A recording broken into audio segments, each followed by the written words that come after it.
friends, my name is Kayla Rain, and today I'm doing my wrap-up for the month of June, where I only read 3 books. 3.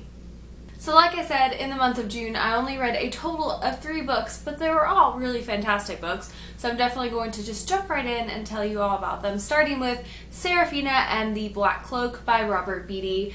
This was a really interesting middle grade to read. I ended up finishing this halfway through the month, and I really enjoyed it. I believe I gave it a 4 out of 5 stars, but this is a middle grade novel that follows a main character named Serafina, and she's just this really interesting character. She has grown up in the basement of the Biltmore Manor, which is in Asheville, North Carolina, which is really close to where I live.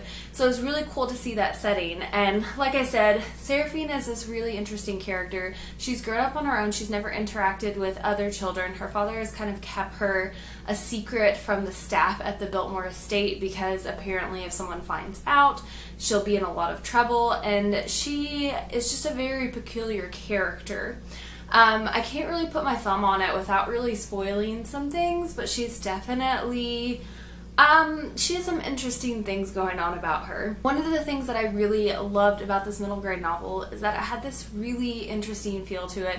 It was very dark, it was very creepy, it was darker than any middle grade that I have ever read. It is definitely still age appropriate, but I found myself a little bit freaked out at times because I was like, oh man, what's gonna happen? Like, this is really creepy and my skin is crawling just a little bit.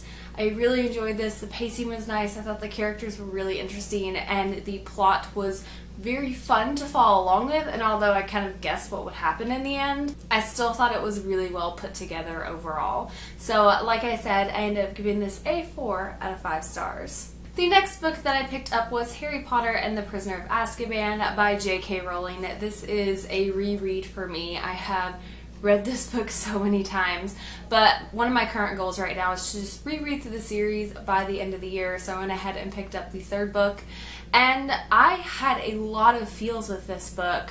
I know that this doesn't really need a lot of explanation because I'm sure many of you know about Harry Potter and you've probably read it, but there was just so much introduction to future characters that we're really going to get to know, and I just really loved how everything was building up so well to how everything is going to play out in later books, and having this reread experience, knowing what was going to happen, just really elevated my feelings for this book, and I did end up giving it a 5 out of 5 stars.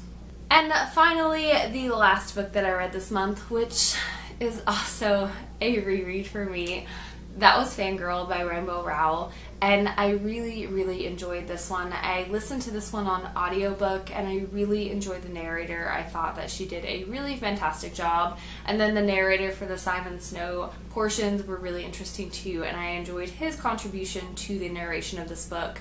There were some things that I found weren't as relatable this time around on reading it because the last time I read it I was still in college. So a lot of things were very relatable to me, but now 2 years out, some things I just couldn't relate to as much. So there were some things that I didn't enjoy quite as much about this book, but overall I really loved Kath as a character. I think that this is one of those books that is just made for people who are fangirls, so it's basically just a book where you can really nerd out and feel like there's a relatable character within the fictional world who loves things as deeply as we do as readers. And that's one of the things that I just really love about Fangirl as a book, and it's one of the reasons that I'm going to continue to reach for it in the future, and it has definitely earned a place on my favorites shelf. But that has been it for the books that I read this month. I know it's not that many, but you know, life happens. Sometimes you just get really busy and there's not a lot of time to sit down and read. I did enjoy the books that I did get to consume this month, and I'm looking forward to a really fantastic reading month in July. I will leave links in the down bar below for you guys to check out my social media sites such as Goodreads, Twitter, and Instagram, and if you want to follow me, that would be awesome.